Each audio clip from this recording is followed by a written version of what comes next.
Bu aqlga sig'maydi. Cristiano Ronaldo va rossiyalik supermodel Irina Sheyk nima sababdan ajralishganlari ma'lum bo'ldi. Ronaldo va Irina reklama suratga olish vaqtida tanishishgan.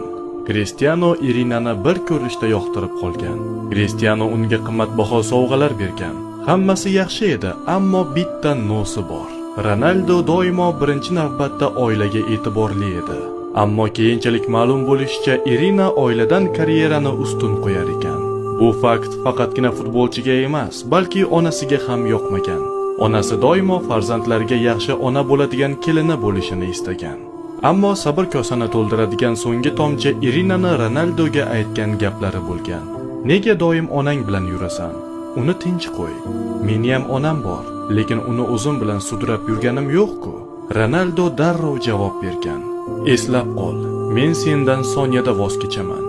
Ammo onamni hech qachon yolg'iz qoldirmayman. Onam meni yaxshi yashashim uchun hayotini qurbon qildi.